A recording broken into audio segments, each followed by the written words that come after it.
कर्मण्येवाधिकारस्ते मा फलेषु कदाचन माँ कर्म फल हेतुर्भुः माते संगोस्त्व कर्मणि। महाभारत के रण में भगवान श्री कृष्ण द्वारा दिया गया यह ज्ञान युगों से हम हिंदुओं के कर्म चक्र की आधारशिला है। हम ये मानते हैं कि फल की अभिलाषा कर्म और कर्ता दोनों को मलिन करती है, उसमें लोभ, मद और मोह भरती है और इसलिए हम निष्काम और निस्वार्थ भाव से कर्म करने में विश्वास करते हैं। पर आज नेकी कर दरिया में डालने वाला युग नहीं है। आजकल पीआर स्टाइल और पब्लिसिटी स्टंट का जमाना है। परोपकार को लोगों ने व्यापार बना दिया है। जितने का लोग परोपकार नहीं करते उतना दिखावा करके खुद कमा लेते हैं। पर समाज के कुछ नायक ऐसे भी हैं जिन्होंने परोपकार को निस्वार्थ कर्म का आधार दिया है। वे चुपचाप बिना कुछ बोले अपने कर्तव्य का निर्वहन करते जा रहे हैं और बदले में कुछ मांगते भी नहीं। न तो पीआर, न कोई पब्लिसिटी, न कोई फंड, न सहायता, न सम्मान, कुछ भी नहीं। इन्हें न तो सोशल मीडिया का समर्थन प्राप्त है, न प्रिंट मीडिया का और न ही इलेक्ट्रॉनिक मीडिया इनके बारे में लोगों को बताती है। इनके कारनामों की कहानी अखबार के उस कोने में पड़ी होती है जहां हमारी दृष्टि भी नहीं पहुंच पाती। पर हम अपना कर्तव्य निर्वहन करते हुए समाज के ऐसे नायकों की आवाज बनेंगे और आप अपने हिस्से का कर्म कर इनसे परिचित होइए, इनका सम्मान करिए। नमस्कार, आप देख रहे हैं टीएफआई, जो है देश का सबसे बड़ा अल्टरनेट न्यूज मीडिया पोर्टल। और मैं अवनीश तिवारी अपने दर्शकों को एक ऐसी संस्था से अवगत कराऊंगा जो न सिर्फ स्वयं से संसाधन जुटा रही है, बल्कि इन्हीं सीमित संसाधनों के बलबूते प्रलय के मध्य फंसे युद्धग्रस्त यूक्रेन से अपने देशवासियों को निकाल भी रही है। स्वयं सोचिए, जिस यूक्रेन से विश्व की बड़ी बड़ी महाशक्तियां अपने फंसे हुए नागरिकों को निकालने में असमर्थ है, वहां एक गैर लाभकारी हिंदू संगठन ने मोर्चा संभाल लिया है। हिंदू स्वयंसेवक संघ भारत के बाहर रहने वाले हिंदुओं का समर्थन करने और उन्हें संगठित करने हेतु बनाया गया राष्ट्रीय स्वयंसेवक संघ का एक सहयोगी संगठन है, जिसकी स्थापना 1940 में केन्या में हुई थी। यह वर्तमान में 156 देशों में सक्रिय है और दुनिया भर में इसके 3289 शाखाओं का अनुमान है।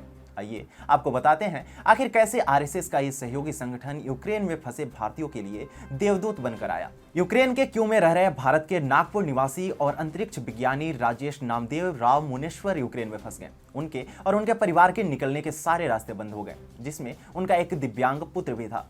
बमबारी में घर के सामने का अपार्टमेंट 3 दिन पहले ध्वस्त हो चुका था और इस घटना में कई लोग मारे गए तथा जख्मी हो गए थे।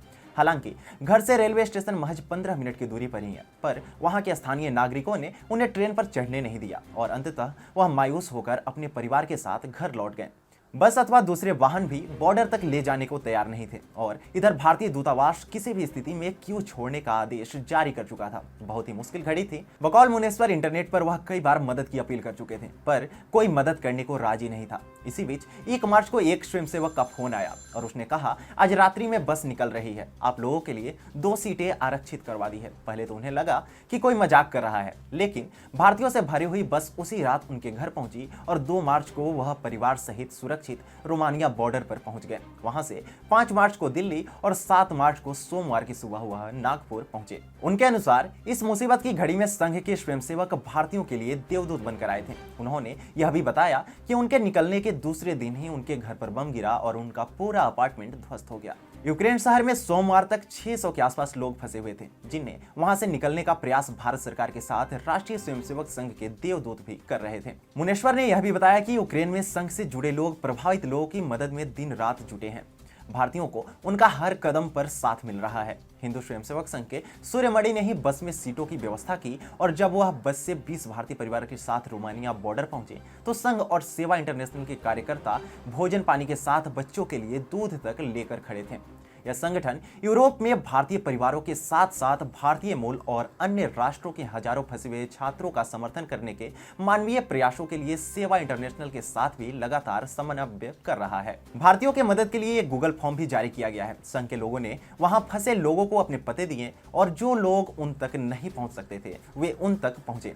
सहयोग के लिए एक कंट्रोल रूम भी बनाया गया, जिसके लिए 2 मोबाइल नंबर जारी किए गए हैं। पर देश में बहुत से लोग ये बात नहीं जानते होंगे। हाँ, ये जरूर जानते होंगे कि सोनू सूद ने उन भारतीयों की मदद को लेकर एक झूठा ट्वीट अवश्य किया, जिसे कुछ कूल लोगों ने मिलकर वायरल कर दिया।